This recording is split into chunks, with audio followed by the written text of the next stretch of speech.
Olá pessoal, sejam bem-vindos a mais uma aula de Matemática 1 e hoje a gente vai começar a falar sobre o conceito de integrais.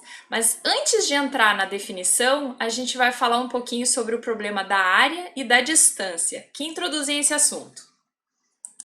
E para introduzir esse assunto sobre integrais, a gente vai começar falando sobre dois problemas bem comuns. O primeiro deles é o problema da área, como definir uma área de uma figura qualquer.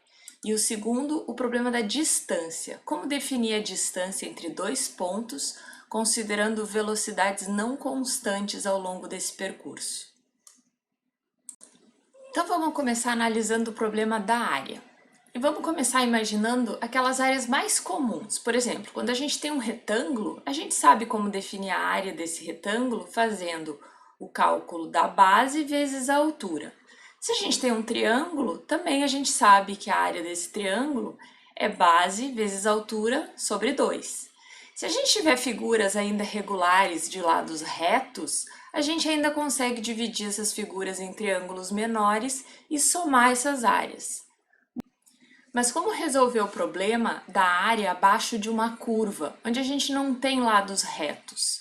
Não é tão fácil encontrar a área de uma região com lados curvos. A gente tem uma ideia intuitiva de qual é a área dessa região, mas como é que a gente pode tratar essa medida de uma forma mais precisa, dando uma definição exata de área? Bom, aí a gente vai lembrar que algumas aulas atrás a gente tratou do problema da reta tangente a uma curva. O que a gente fez para resolver aquele problema? Primeiro, a gente aproximou a inclinação da reta tangente por inclinações de retas secantes. E então a gente tomou o limite dessas aproximações. A gente vai usar uma ideia similar aqui para o cálculo de uma área abaixo de uma curva. Em primeiro lugar, a gente vai aproximar essa região S aqui utilizando retângulos. E depois a gente vai tomar o limite das áreas desses retângulos à medida que a gente aumenta o número de retângulos, até chegar nessa área exata.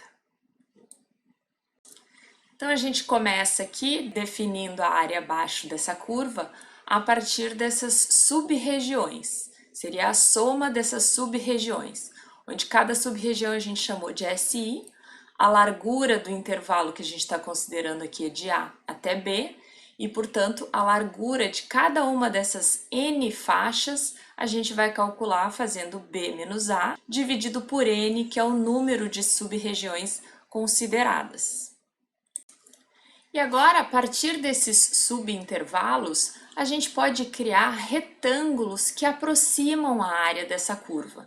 Então vamos imaginar que a área abaixo da curva, no intervalo que vai de A até o ponto x1, pode ser aproximada por esse retângulo aqui, onde esse retângulo, a área desse retângulo, vai ser o ΔX, que é a base desse retângulo, multiplicado pelo valor da f no ponto x1, que é a altura desse retângulo.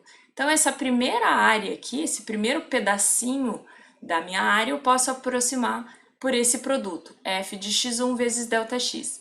Esse outro pedacinho aqui, que vai de x1 a x2, eu vou aproximar por esse outro retângulo, cuja área vai ser o ΔX multiplicado pela altura desse retângulo, que nada mais é do que o valor da f no ponto x2. O terceiro retângulo, a mesma coisa. Vai ser a área desse terceiro retângulo, vai ser ΔX multiplicado pela f avaliada no ponto x3 e assim por diante. Então, reparem que eu posso fazer uma soma, né? Somar todas essas áreas desses subintervalos, dessas sub-regiões, para chegar num valor aproximado para essa área abaixo da minha curva. E aí observe o seguinte, a gente pode ter diferentes aproximações para a área abaixo dessa curva. Se nesse primeiro caso eu considerar apenas 4 retângulos para fazer essa aproximação, eu não vou ter uma aproximação tão exata para a área abaixo dessa curva. Se eu aumentar agora o número de retângulos para 8, eu já vou ter uma aproximação um pouco melhor. Agora, se eu colocar em 12 retângulos, aí a minha aproximação vai ficar ainda melhor. Vamos tomar como exemplo a área abaixo dessa curva dada pela função x², dentro do intervalo que vai de 0 até 1. Se a gente for fazer uma aproximação para a área dessa curva usando retângulos. Vamos ver como é que isso fica. E aí vamos considerar aqui, ó, 4 retângulos para fazer essa aproximação, onde esses retângulos a gente vai considerar como sendo retângulos um pouquinho acima da curva x². E aí se a gente somar as áreas desses retângulos, então reparem que cada um desses retângulos tem base de comprimento 1/4. Então, a soma total da área dos retângulos vai ser dada por 1/4, que é a base do retângulo, multiplicado pelo valor da f no ponto 1/4, que é 1/4 ao quadrado. Depois, o segundo retângulo vai ser a base do retângulo, que é 1/4, mais o valor da f de x naquele ponto 1/2, que é a altura do segundo retângulo. Então, 1/2 ao quadrado. E assim por diante. Então, a soma total desses 4 retângulos resultou aqui em 0,47, mais ou menos. E aí observem que a área desses retângulos, ela está acima, ela é maior do que a área abaixo da curva. Portanto, eu posso aproximar a área abaixo da curva como sendo um valor menor do que esse 0,47. Considerando ainda essa aproximação por retângulos, a gente pode obter uma estimativa ainda melhor para a área abaixo dessa curva. Observem que agora, nesse caso, a gente está considerando os retângulos abaixo, todos eles estão abaixo da curva x². Observem que a soma desses retângulos vai sempre resultar num valor de área que é menor do que a área real abaixo da curva x².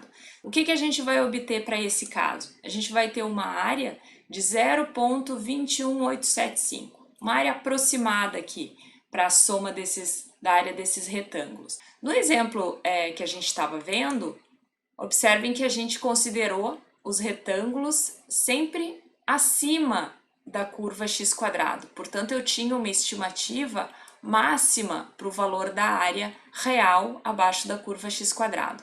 A partir dessas duas situações, eu consigo saber limitar o valor real dessa área. Ou seja, a partir daqui eu já consigo dizer que a minha área está entre esses dois valores. Eu sei que ela não é menor do que 0,21875 e também sei que ela não é maior que 0,46875.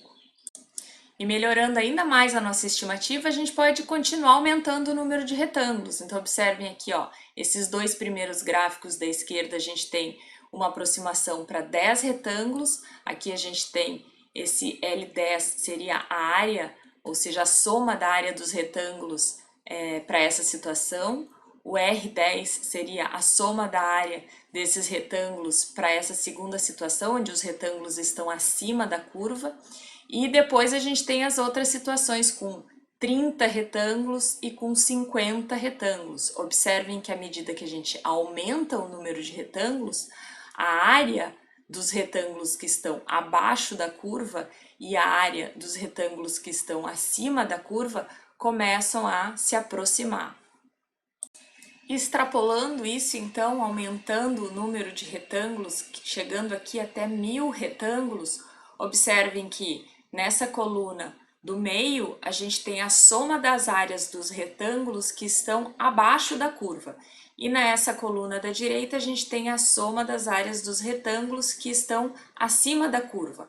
Observem que, à medida que eu aumento o número de retângulos, esses números tendem a convergir, eles vão para o mesmo valor. Observem que aqui em torno de 0,33. E dessas observações, então, surge a definição para a área da região S, né, que está sob o gráfico de uma função contínua. A definição para essa área, então, é o limite daquela soma superior quando n, ou seja, o número de retângulos, tende ao infinito. Uma definição equivalente que pode ser dita é a seguinte: o valor da área é o único número que é menor que todas as somas superiores e é maior que todas as somas inferiores.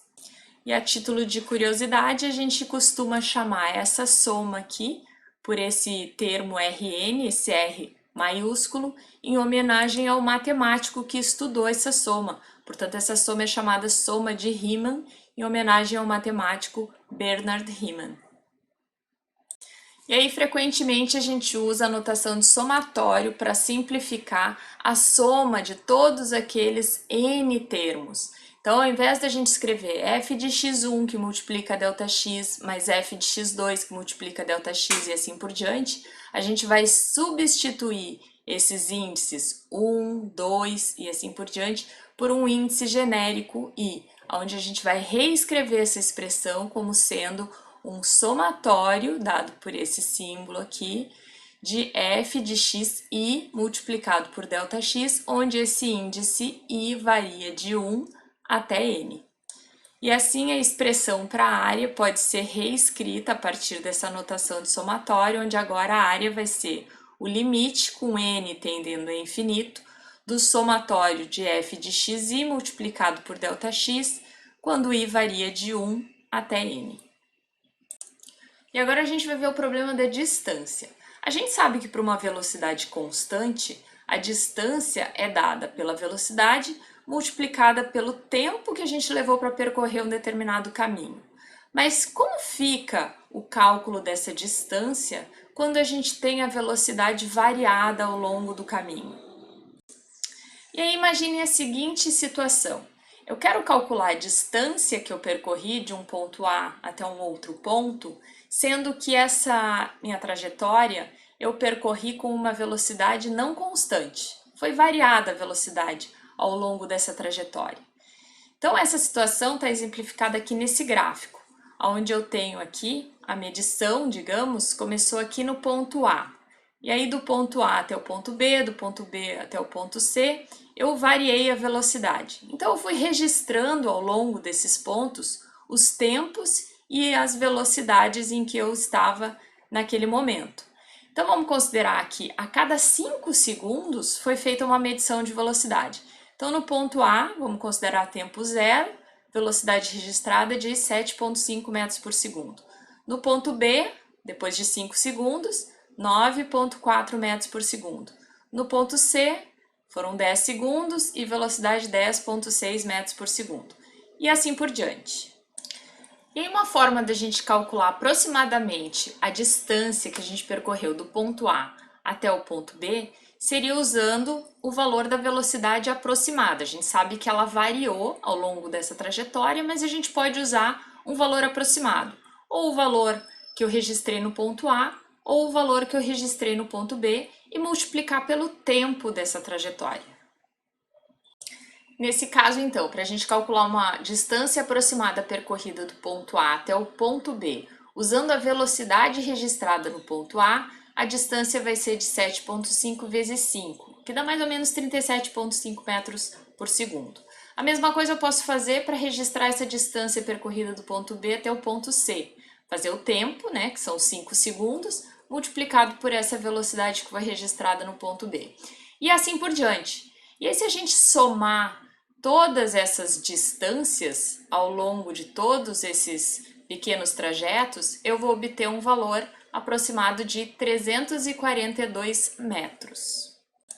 Uma outra forma de calcular esse valor aproximado para a distância seria agora não mais usar a velocidade no ponto inicial, mas a velocidade no ponto final. Então, por exemplo, a trajetória aqui do ponto A até o ponto B teria uma distância não mais de 37,5, mas seria 9,5, que é a velocidade registrada no ponto B, vezes o tempo. E isso daria em torno de 47,5, o que aumentaria a distância percorrida aqui entre A e B. A soma total de todas essas distâncias também resultaria num valor maior. Eu agora teria 367 metros como resultado desse meu percurso.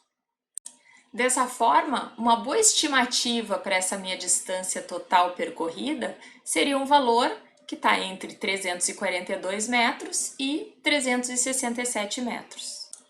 E se a gente quiser melhorar a estimativa dessa medição da distância, o que a gente pode fazer é medir mais frequentemente a velocidade. Então, ao invés de tomar medidas a cada 5 segundos, a gente pode pegar leituras dessa velocidade a cada 2 segundos ou a cada 1 segundo. Quanto maior o número de medidas, né, em intervalos de tempos menores, mais precisa vai ser essa nossa medição.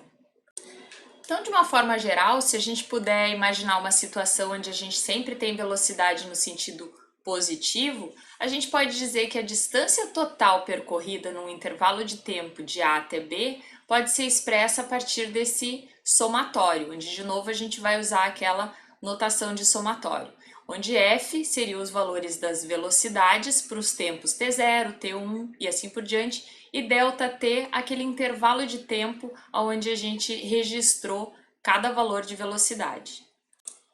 E aí, com base nessas nossas observações, parece plausível então a gente imaginar o seguinte: se a gente pegar o nosso trajeto que vai de A até B, dividir em N pedacinhos e calcular as distâncias em cada um desses pedacinhos e somar, a gente vai ter um valor bem aproximado da distância total percorrida.